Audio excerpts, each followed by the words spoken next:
get Karma Yoga would help you so that you're not attached to the results, the true Karma Yoga. So Krishna suggests that for Yoga Rukshaha. And for Yoga Rudaha, he says meditation becomes the means. You're already at a place where you're not fixated on the results. So meditation is Jnana Yoga is the means for you to attain God. So that's the emphasis in 6.3.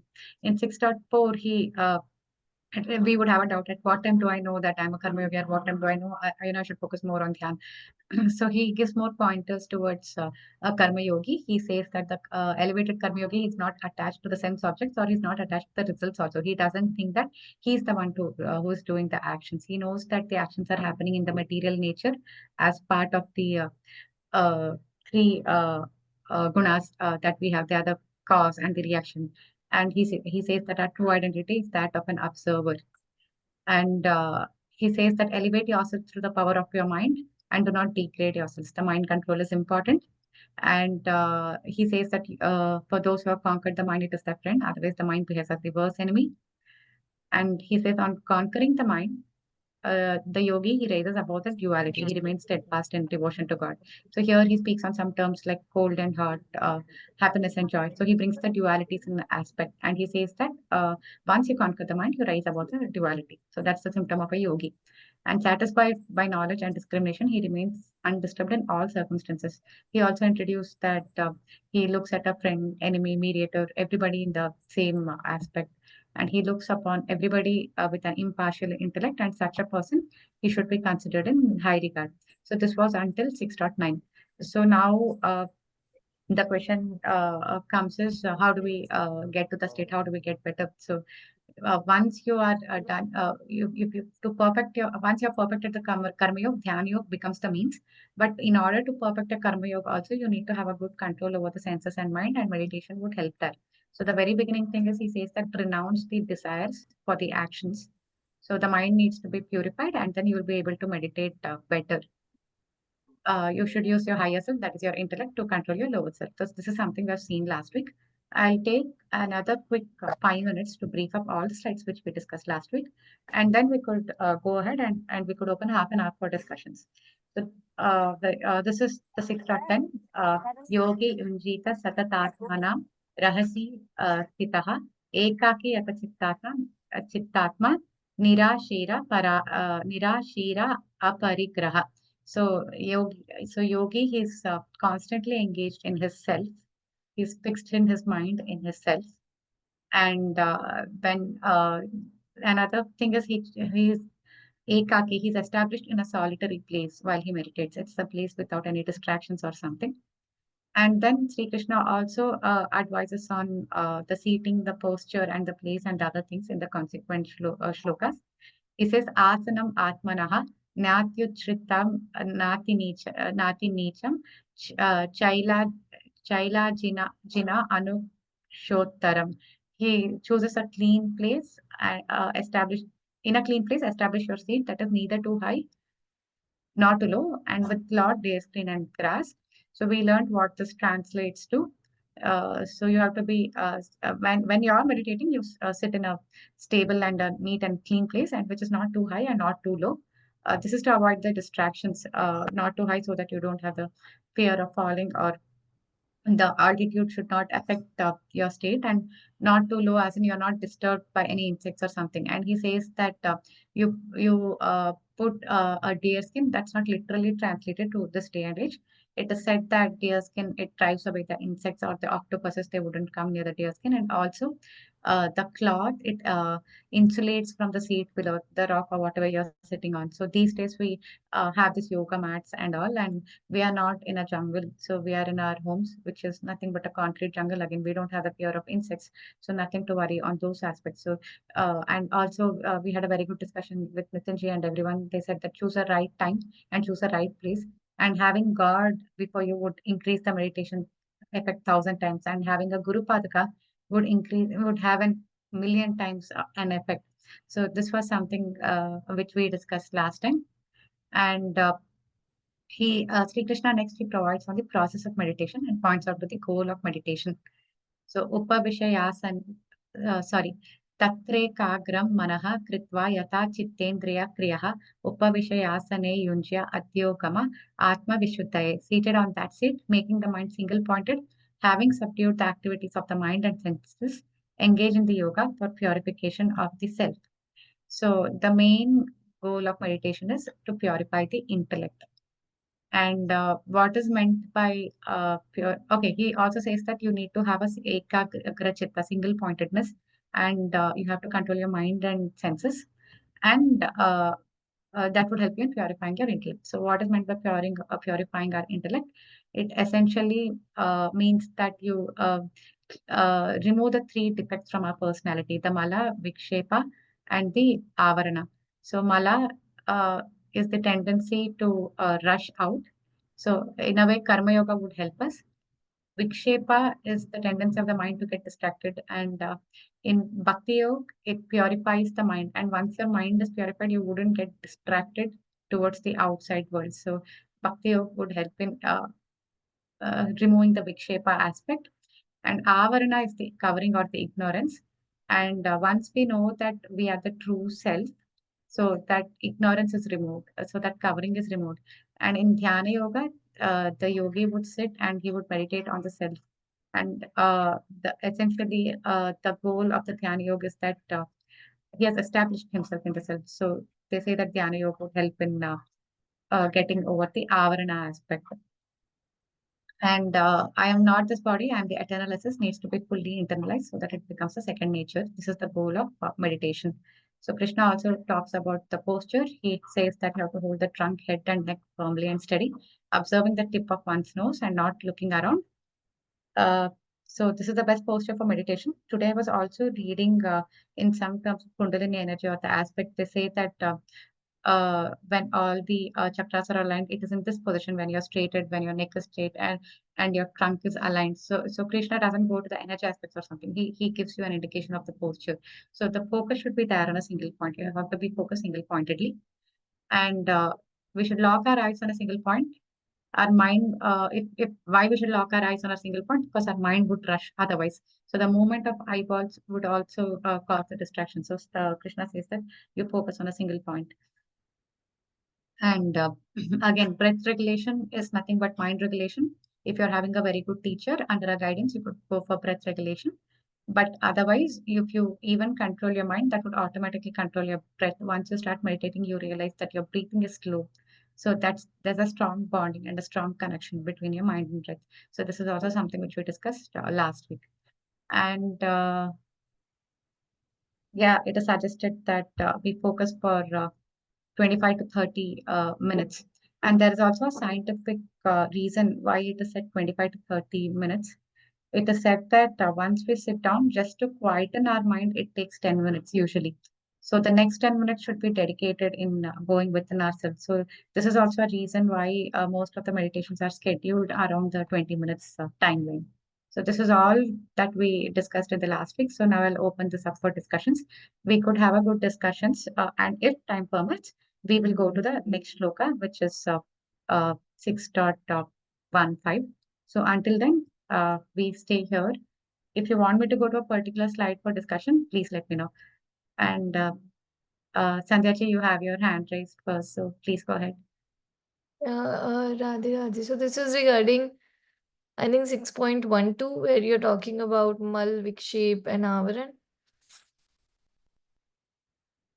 Can you hear me? Yes, I can hear you. I'll go back. Yeah. This slide, right? Yes. So I am still not able to understand that why are we saying different like ways to get rid of these three layers. Ideally, if one follows either, which is either Karma Yoga or Bhakti Yoga or Dhyan Yoga for that matter, eventually all the layers will get shed. So I'm not, True. yeah. You want to discuss this a So little bit more? Yeah. yeah, I could discuss this, but also maybe if somebody else wants to answer, you could answer as well. If anybody wants to take this question. Right. I mean, I just feel if say for that matter Bhakti Yoga, because that is our favorite. If you are practicing Bhakti Yoga, you are going to, I mean, it's all just same. I feel like I always find it very difficult to put those boundaries across these practices. Yeah, So so if there are no hands raised, I'll give a humble attempt to answer this question. I'm not saying I'm right or something, or this is the answer, but I just want, I'm also a participant and I'm also sharing my thoughts. So if everybody else would share your thoughts, that it would be very helpful. So this is where Arjuna asks, and if you go to the very first thing, yeah, this one. So Sri Krishna says that there is no difference. Uh, a yoga is same as renunciation. A true yogi, he would renounce the desires for results of action. And Nitinji used to mention this many times, that yoga itself means union with God. And whether you bring it with your karma or with your bhakti or with your dhyan, in any of the three ways, you're already united with God. And when you reach that stage, that level where you are in one with God and you know that God is seated in all and you know the oneness in all, so your goal is reached. It's like you've attained God. So there are many ways. For example, some of them could be many inclined towards working. Like in Bhakti Yoga, you always remember God, you always serve God. But if I would say that my role or my work, when I'm doing my work, I can't focus on my God. My focus has to be fully on my work. Otherwise, it's very difficult. Like let's say that a surgeon, when he performs a surgery, it may not be possible for him in the mind to say Radhe Radhe and do the surgery. If he does, okay, but usually he just focuses on what is that. Sometimes he would also have like to have his mind calm. So the ultimate aim is 24/7 you have a God's name or God's image or have God in your mind. But for those, even to reach that phase, there are different paths. And you take Krishna lays out a plan here. He says that if you're yoga rukshaha, choose karma yoga, and if you're yoga rudaha, choose Dhyana Yoga. And again, I meant that each of the concept reinforces itself. So to do Karma Yoga also, we need to get rid of desires. How do we get rid of the desires for the results? You have to control your mind. And how do you control your mind? Through meditation. And meditation is for the advanced. But again, that's why it is said that you do a meditation even for a little time. Your meditation would enhance your actions, and your actions would in turn enhance your meditation. So one concept gets the other concept stronger, and ultimately it is bhakti. They say that bhakti is the peak, nothing like it. But even your karma yoga or your dhyana yoga, it takes you towards bhakti. But if you are able to be in a bhakti mark from beginning and reach the phase, that is also well and good. But here I believe that Krishna lays out a plan for those who are not completely into bhakti, who are having and the next two shlokas would be very interesting, by the way. He talks about balance in 6.1, 4 and 1.5, or 1.5 and 1.6. I'm not sure. He says that neither eat too low nor not too much. Sleep, don't sleep less, don't sleep more. So what he says is balance. Establish a balance in your life. So even we are having our worldly duties, and we have to establish our balance. And this chapter essentially speaks on the means of the Dhyana Yoga and how to establish the balance. And also, I remember Nitinji saying that you need to have all the check boxes ticked. Like if there is a list of what do you say, the defects or something, it's not that I have ticked off six, only the seventh one is left, or maybe somebody has ticked off seventh one and some of them are left. We can't compare you. You need to tick off all the defects in order to reach that phase. So each of them ultimately it would take you to the level of reaching that. Like let's say bhakti yoga, or let's say if somebody sticks towards japa, if you're doing for able to focus on the god's names, say, and that's the best. But what I said that if you're not able to do that, first at least try meditation, focus on your breath. If focusing on name is difficult, once you focus on breath, you can focus on name. And then if you're it's still better, focus on the image of the Lord. And Rup Dhyan is the very part and parcel of Bhakti Yoga. So ultimately everything brings us to the same path, but based on where you are situated, you take it up. And to answer this question, one more point I want to tell. He says that absorb your mind into ourself. Krishna always uses the word Atmanaha or Atmaha. He says self. And the meaning of self also depending on which where you are, which situation you are, or which path you have chosen. It could either mean Atma, Paramatma, or Krishna. So if take any one path and reach to the peak of the path, and the goal is achieved. But on that path, if you to stay in that path, if you are facing difficulties, also you can rely on other paths. It's like Sahara, like your meditation comes to help to do your karma also, and your karma yoga comes to help in order to do your bhakti also when you are using the results to serve God.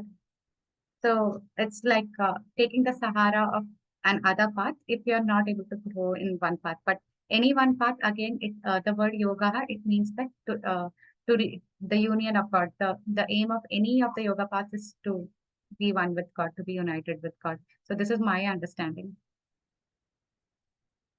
Yeah, I mean, I think that makes complete sense. In fact, um, what really satisfies me is this point only, that when we talk about perfection, there is no difference between any of these paths.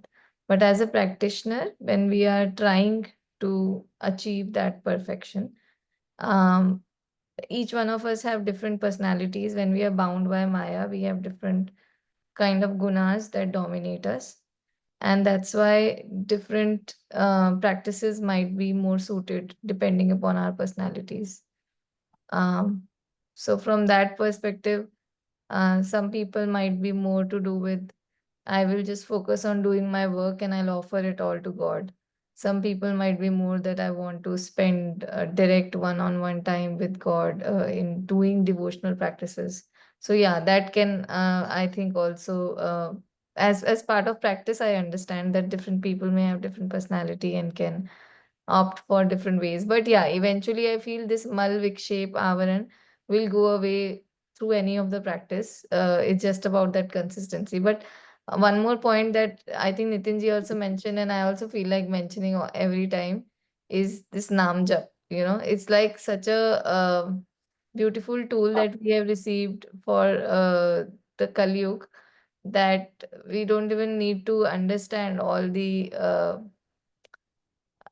complexities of pursuing different practices. We can just simply do Nam Jap and everything will fall into place on its own. Like that's a beautiful tool that we have received from saints to practice, I mean, through God.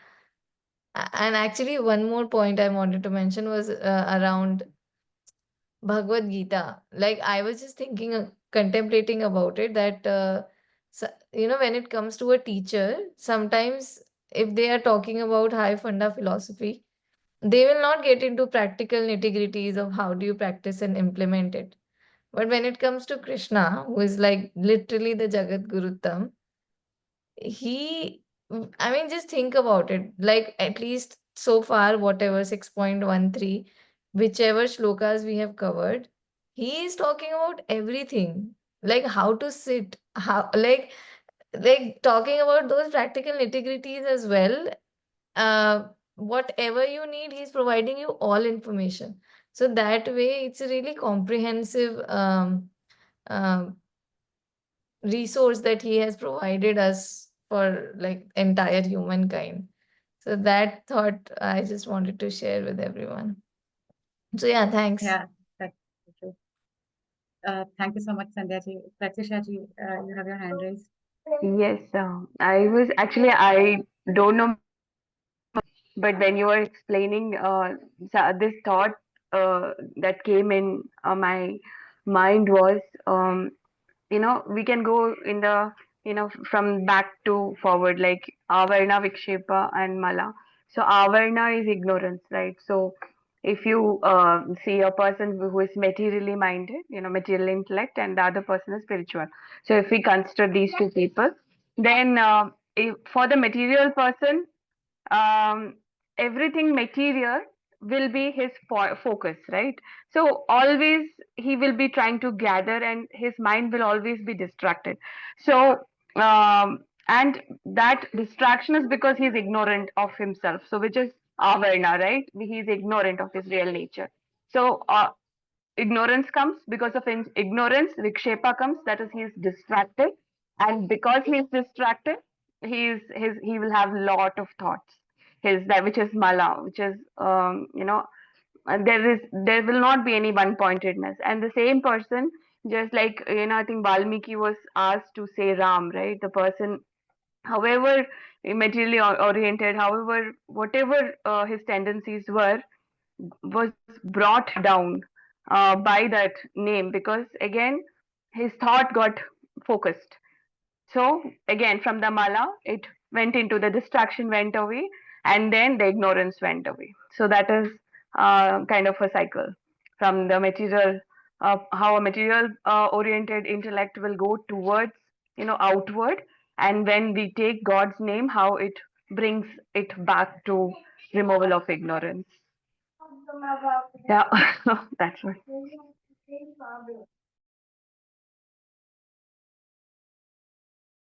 Shri Ramya ji, you're Thank muted. you so much. Yeah, Vanita. Thank you so much, Pratyusha ji. I It think we was can, really true. Like even focusing on the name, it removes the mala part, and so one another thing which I liked here, which was given in Maravellis translation, is he says that it's a tendency to act in the world. So he says that one thorn is used to remove another thorn. So it's like you use action only to remove action. Like you do karma yoga, but don't completely don't fixate on the results. In that way, you're purified. And by just by doing and acting, and eventually you'll come to a place that you realize that you are not acting. You're not the one. So that aspect comes by Nam Japa also, as you and Sandhya ji said that slowly your mind moves away from that. And yeah, when I tried Nam Jap, I mean I used to, I still try. I'm trying, but I often see that I'm saying I'm doing the japa, but my mind goes somewhere, and then I try to bring my mind. So and with my personal experience, it's like I sit quiet and meditate and then do the Nam Jap. At that time, I'm not saying that it's perfect, but it's a little bit longer. Earlier, my mind used to get distracted early. Now my mind just gets distracted a little late. So that is the phase where I am in right now, just sharing.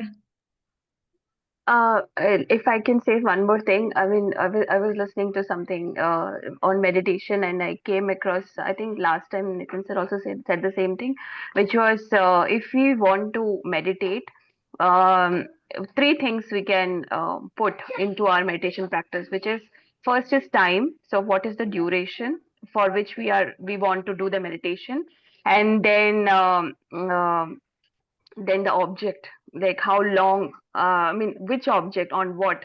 So it is not that you have to sit with eyes closed and focus on your tip of the nose or forehead, nothing like that. Even if you're looking at one photograph, a small picture of Bhagwan, for that duration in one particular place without distraction, that is meditation. So if we are able to, because what is dhyan? Dhyan means to focus, right? So if we are able to do the focus, let's not go to that sitting in one place and all of that, but just focus. If we are able to do that by keeping our eyes open, and if we learn to focus in say an object for a particular time in a particular place, um I think will that will enable us if we want to do the eyes closed meditation also. But everything is same. There is nothing called this meditation is different. It's just about dhyan. So what dhyan does is same thing that you've said, avarna. It removes our ignorance. It makes brings the focus. Thoughts will go away. Distractions will go away. So that is the result of this. And when all of this thoughts, distractions, and all the ignorance goes away, what is left? We'll know who we are. That is what will happen. Yes, Yes, Sandhya. that is left. yeah, great discussion. So actually, I just got a thought about one more thing, like meditation. So if we are attached to something, even without conscious efforts, we will start meditating upon that thing, right? And we have, I think, learned this thing earlier also, like knowledge leads to love eventually, right? If we know about the importance of something, if we have contemplated enough, we will automatically fall in love. So that's where I think the kind of satsangs we are having, or in general, having an opportunity to listen to Leelas of Lord Krishna. Um, and like, for example, we have Srimad Bhagavatam discussions also, right? So where we can learn more about him, we will automatically start loving him. And once we start doing it, it will not be a bigger of an effort for us to remind ourselves that we need to, meditate upon him or love him. Meditation becomes, I think, very easy if we are attached to any object of meditation. So that is one point that I wanted to mention. And Yeah. regarding Nam Jap, once again, so like I think in the beginning of this session, we were discussing what are your New Year plans, right? This just coming. So for my like, I think past 2 years experience, I realized that the best way to be celebrating New Year is to do Kirtan or Nam Jap, right? And there are these wonderful organizations that are existing for us, many temples, many places where they are actually offering this. In fact, I got there is this Kirtan 50 that happens in Radha Kalachanji temple here. So everywhere, I'm sure there are different things that must be happening where they have continuous Kirtans going on for 24 hours, 50 hours, 48 hours. So that's, I think, an opportunity for us to celebrate New Year if we haven't so far differently this year. When we are just doing Kirtan, Bhajan, that's what like Chaitanya Mahaprabhu has said, right? Is the dharma of Kali Yuga to do this. Uh, it's such a beautiful thing that Namjap will just cover it all. Kirtan will just cover it all. So that's, I think, something that we have for us. And last but not the least, again, that came from Premanandji, that of course our goal is to be doing it nirantar, continuously. That all the time, 24/7, we should just be remembering God in the form of name, form, his abodes, leelas, right? But that's something that a practitioner may find hard because we always end up getting distracted. So another thing that Premanandji said, that do whatever you are doing, even if, so don't try to get into the cycle of like self blaming. Oh my God, I did not practice God's name remembrance for so long. Just make it a habit, like after every half an hour or after every hour, whatever I did, I'm offering it to you. Sarvam Krishnam Arpanamastu, right? So even if we do that, just add that thing, like whenever we, just make that discipline. Okay, after every hour, whatever I did, I am offering it to you. I don't know whatever happened through me. At the end of the day, you are the master controller. So it all belongs to you. I think that itself, like when I heard from Premanandji, it was very empowering for a practitioner like me, where I know that I lack in many things. So having certain tools which can help us getting back our focus to God is pretty helpful, and offering everything to Him. So then your attachment to these material afflictions, I think this Malvik shape avaran also will reduce when you offer everything to God. And just yeah, that was another point that I wanted to mention. And with that, if we want to discuss further, definitely we must. But if we do not have much, I think it's a good opportunity for us to move to 6.14, because object of meditation is really what is important to be understood. And if we understand that, again, it's all about that knowledge that our love develops, and meditation will become much, much easier for us. So, yeah. And we can proceed. Okay. Okay. So I wanted to have more discussions from all of you.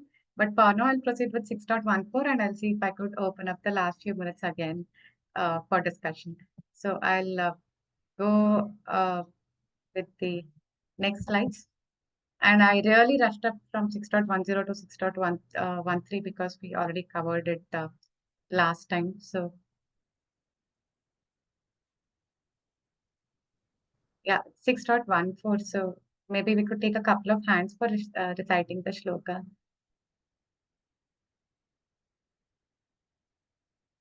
Any hands? Yeah, thanks, Sandhya ji. Please go ahead.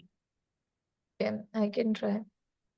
प्रशान्तात्मात्मा विगतभीरः ब्रह्मचारी व्रते स्थितः मनः सन्मयमाच्चित्तो युक्त आसीत् मत्परः. Yeah. Thanks, Sandraji. Pratisha, please go ahead.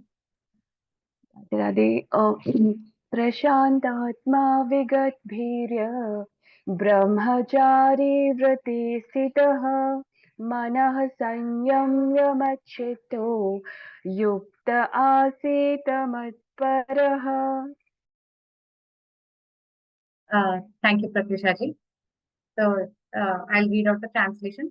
One whose personality is calm, fearless, and established in the vow of renunciation, with a restrained mind, the seeker should sit with his mind focused on me, regarding me as supreme. So in the previous sloka, we know that he has covered the posture, the state of the mind, and the place where it has to be meditated and all. And now from this sloka onwards, from in this sloka, he mentions on the object of meditation as to what we have to meditate on. So he says, Mat Chitto, that means meditate upon me, and Mat Paraha, regard me as the highest goal to be attained, him as in Krishna, and me as in Krishna again. So please ignore this first person and the second person addressing. So, and in 6.10, Sri Krishna says this, Yogi Yunjita Satatatmana. Yogi should engage in himself. And here Krishna says, meditate upon me, regard me as the highest good. So is it same or is it different? Is he contradicting or is he enforcing his own statement? We'll see that next.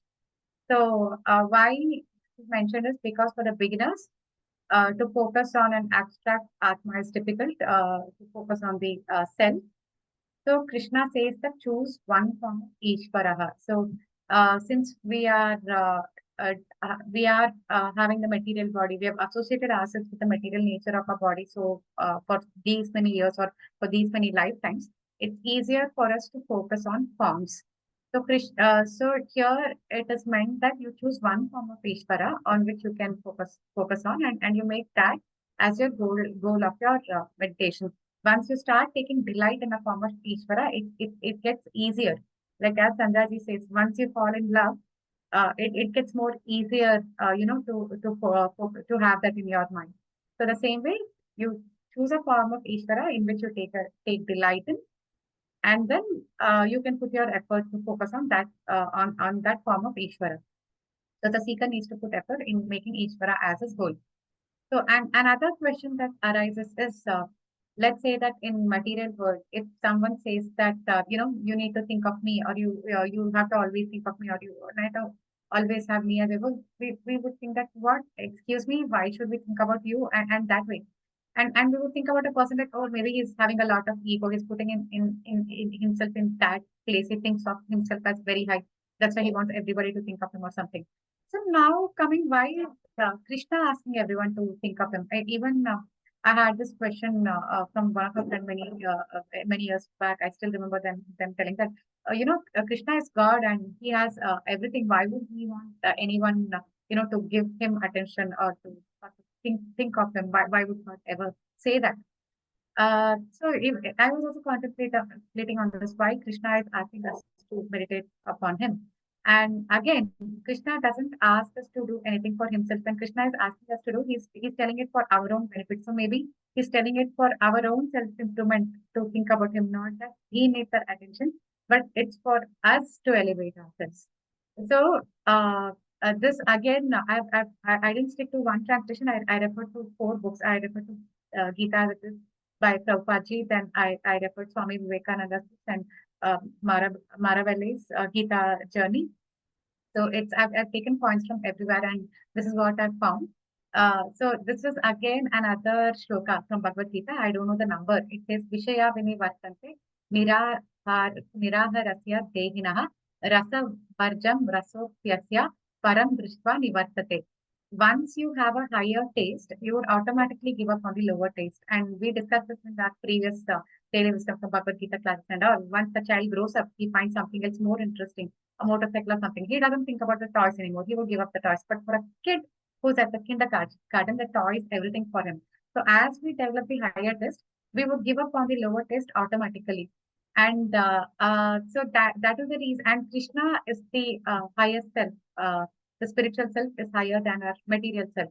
So that is the reason why Krishna asks us to focus on him, because if we are not focused on him, our mind is either in Maya or in the material world. So if we are thinking of a sense pleasure, or let's say that if someone is a foodie, he always thinks about food. No matter where he would always think that, oh, I want to eat this, I want to eat that. So his mind is fixated that. So Krishna says that you need to take it to a higher place, and we may not have a sense. So Krishna says, think about me, make me as a supreme goal, as part of Asian. So that is why Krishna, in order for us to detach ourselves from the sense pleasures and get more into bonding and get more into the cycle, he says that focus on me and make me as your supreme goal. I'll open up for discussions. Sandhya ji, please go ahead. Yeah, I mean, of course, this point is very important, right? We discussed anarth nivritti. Like anything that's not useful for us, we automatically let go of that once we have something that is of a higher taste. So that is absolutely right. And another point that technically I think makes sense in on this question is purity. Whatever kind of object you will meditate upon, you will acquire that quality. And that there is no doubt about it that our aim is to become pure. We have so many impurities within us. So if we meditate upon all pure God, all pure Krishna, then automatically we will also become pure. So that logic also holds true that that is why we should. I mean, if we meditate upon any material or worldly object person, then it is bound to be affected by Maya, bound to be affected by the three gunas, and we will also end up, rotating within the same cycle. Then that's why, in fact, it is said, right? If, like Nitinji also used to say, like, okay, fine, if one wants to be fully attached to their grandchild or their spouse or whosoever it is, without having the consciousness that it's the same God who's residing, same Paramatma who's residing in every individual whom we are serving, then if that individual becomes a dog or any other species, bhog yoni in the next janma, we will be bound to that. So that is where it's a very smart, I think, decision to make. What is it that we should be meditating upon? What is it that we want to attach our mind to for our spiritual journey? Yeah. Yes, Thanks, Pratyusha Sandhya ji. ji. Please go ahead, Pratisha Yes. ji. Yeah. So there's like there are two ways to think about God. One is to fix your mind on one particular form, and another is to think everything as God. So if we think in terms of one God, one form, there also, as we say that Avarna Vikshipamala, everything will get removed and will get, eventually everything will get purified. And considering everyone as God and everything as God will also do the same thing. Also in like Srimad Bhagavatam, we've learned that God actually takes forms, right? Avatara. And Avatara is happening from the formless aspect, which is within him. And that formless aspect is very, very pure. And then um, he has a material aspect, which is, we have discussed that there are 16 elements that gets attached to the pure aspect of God. And that is how we jivas, we become the jivatma. Jivatma means atma plus jeev. So the jeev aspect is the mind and the body, right?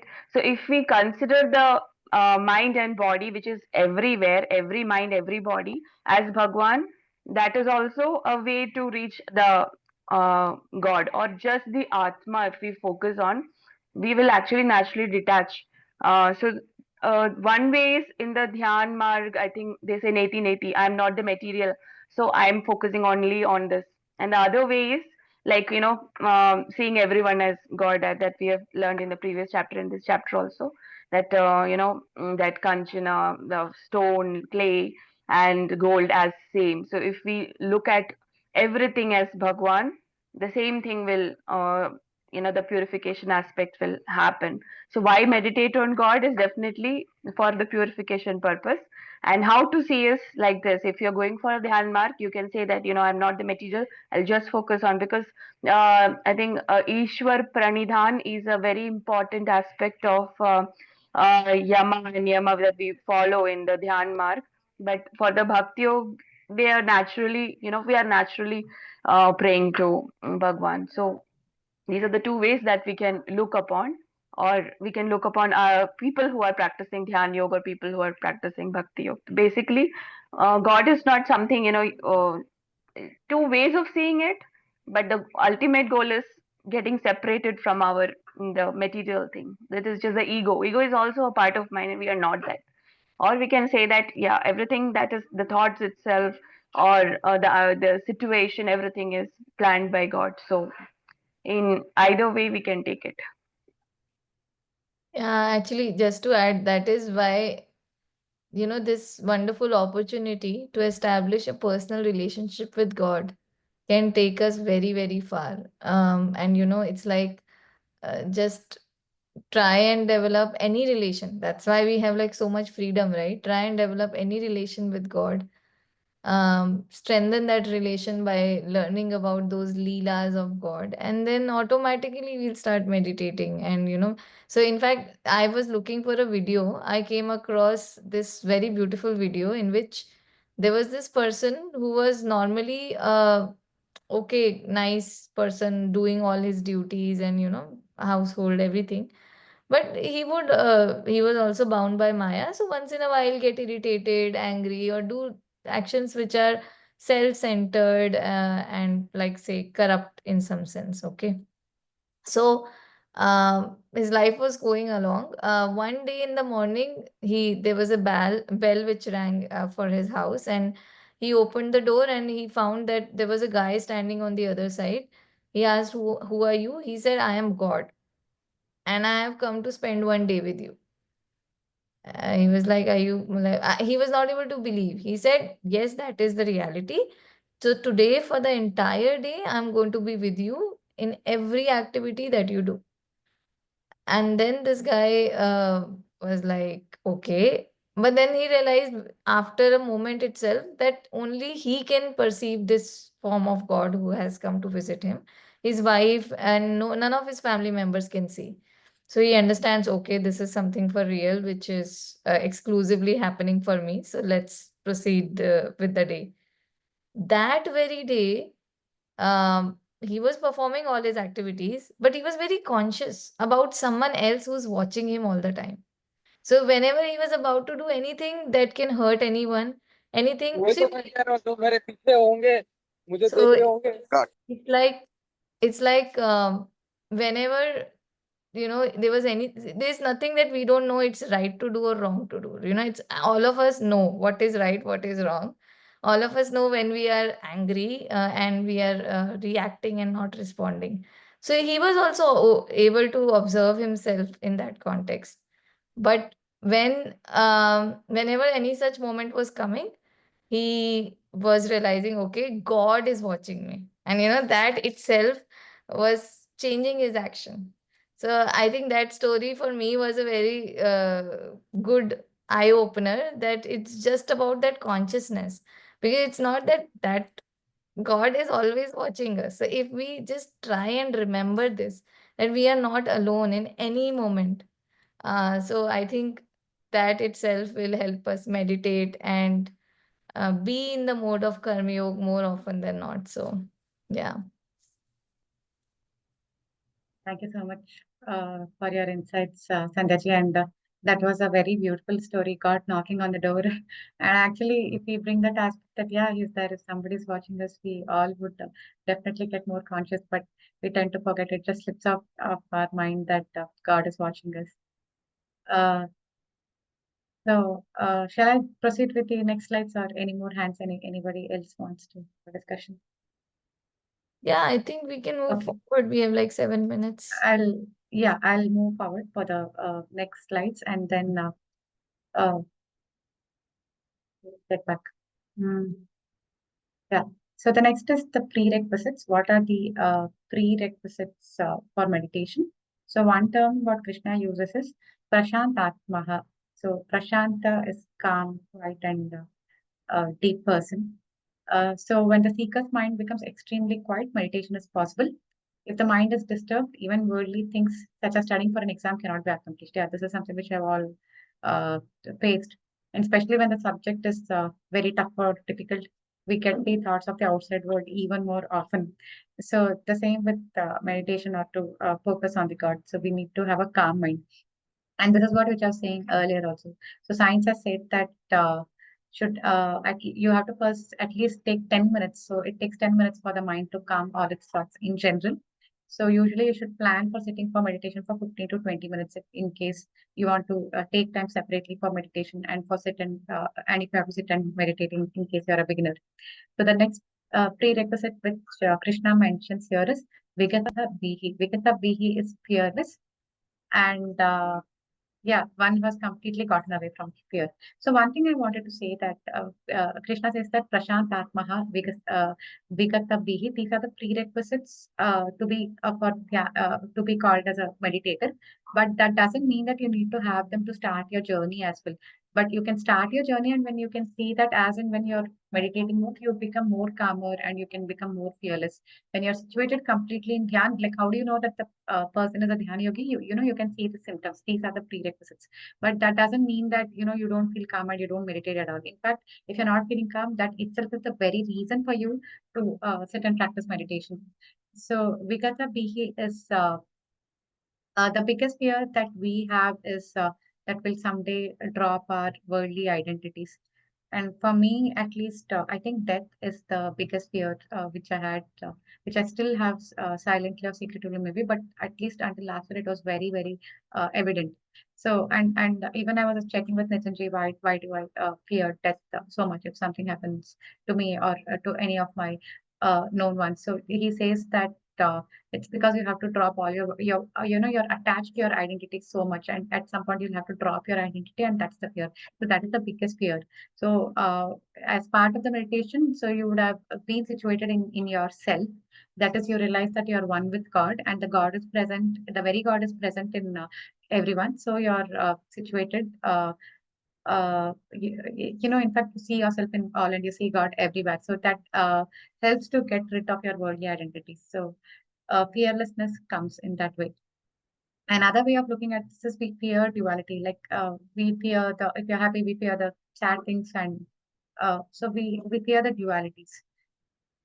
So and why the duality comes is because we have that separateness that we are different from the people, from the objects, and from situations. And Pratisha ji has emphasized enough on this that we look at the oneness in all, and we see the sameness in everyone, which is the Paramatma, and this eliminates our fear. Yes, Sandhya ji, please go ahead.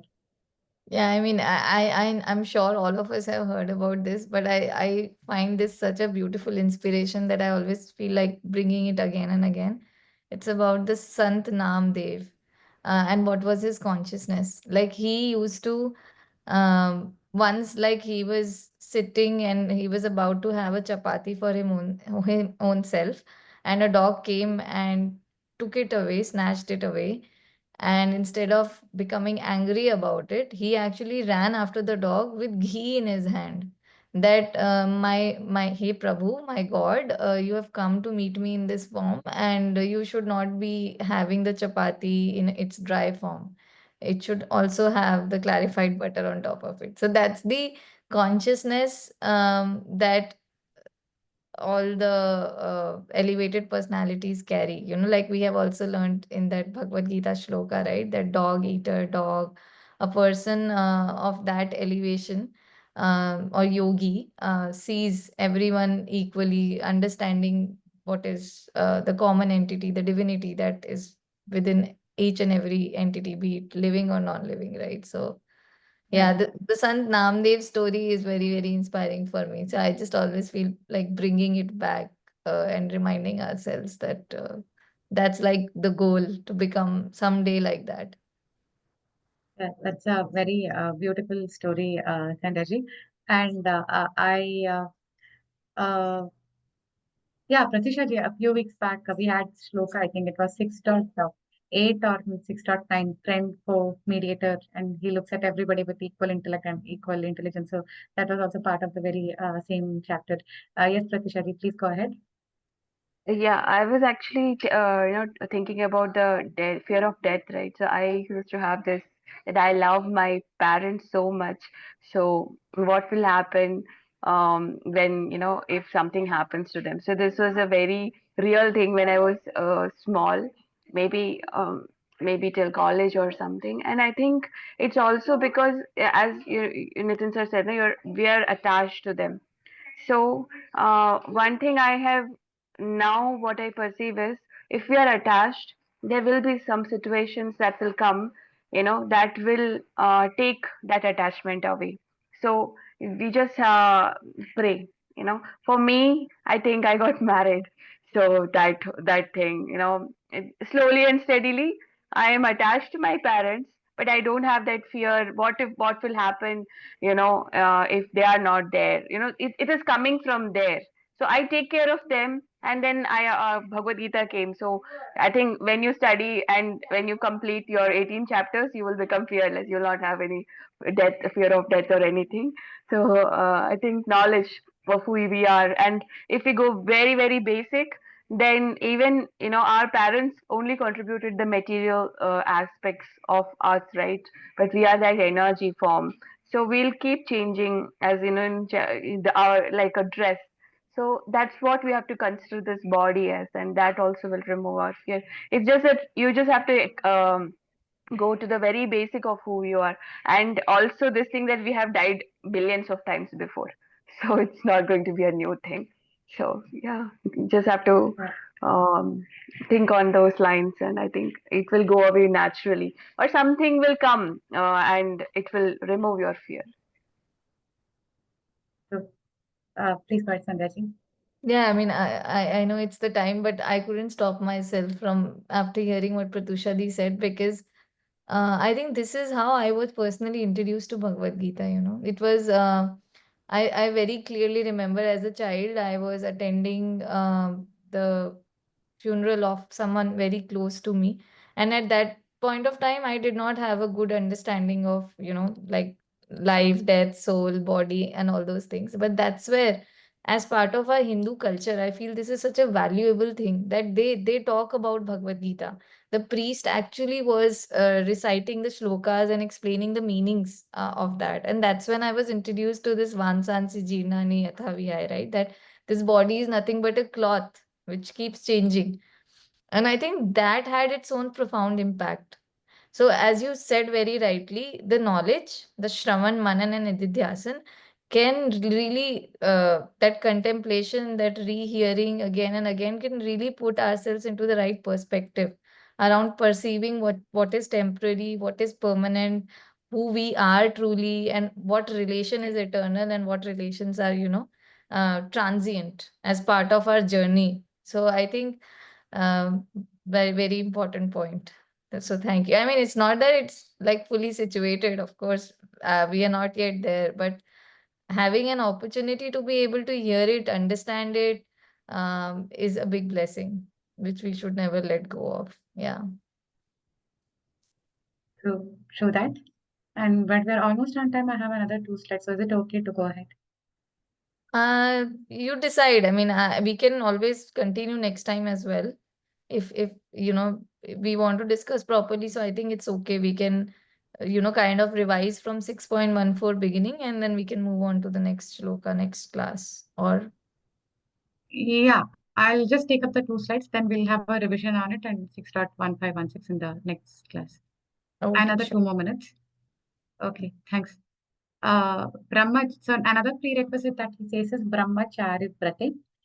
So the meditator should be established with the vow of renunciation. In three of the four books which I referred to, Swami Mukundananda's book, Bhagavad Gita as it is, and Swami Vivekananda's book. So the word brahmachari emphasized on the celibacy. It emphasized on the vow of celibacy. But another book which I referred to, it has emphasized the word brahmachari as the one who has cast off all his roles and he dons the role of the seeker. So it is more like you don't have any other role in your mind. You're not an employee or a boss or a husband, son, brother, or whatever. And the main aim of meditation is you get rid of these roles and then you are situated you in meditation. So that is the aspect of the sadhak or seeker. That is what Brahmachari Vrata emphasized here.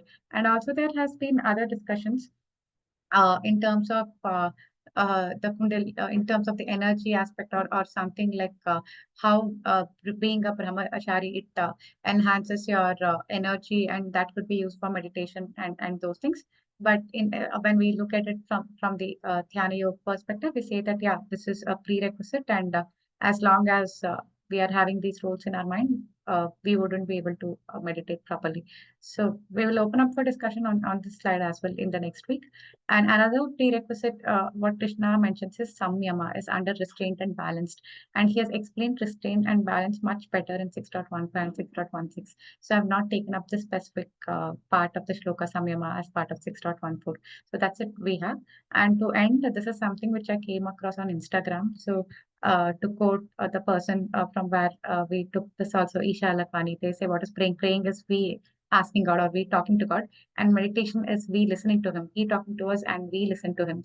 So they say that meditation is father of praying. When you listen, you get your answers and you get the direction. So meditate. I like this so much, so I put it as the last slide, and I want to say thank you everyone. That's it from my side for today, and sorry for overshooting. I'll take care of it from next time onwards. So thank you all.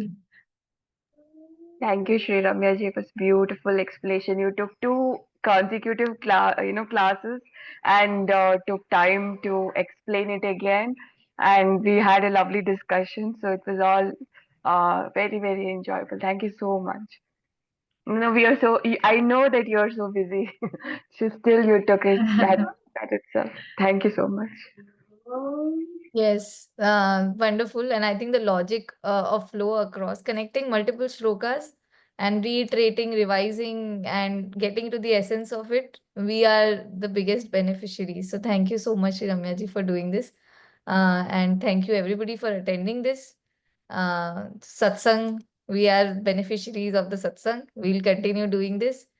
And now we are going to see each other in 2025. So enjoy your new year with lots of Hari Naam, remembrance in whatever form we can do. That's it. Stay blessed. And from my side, Radhe Radhe, and everyone, thank you. Big, big thank you for this entire year, which was full of lots of learnings. Thank you everyone. I'm the biggest beneficiary. Thank you all and happy new year. Yes. Okay, then I'll stop recording. And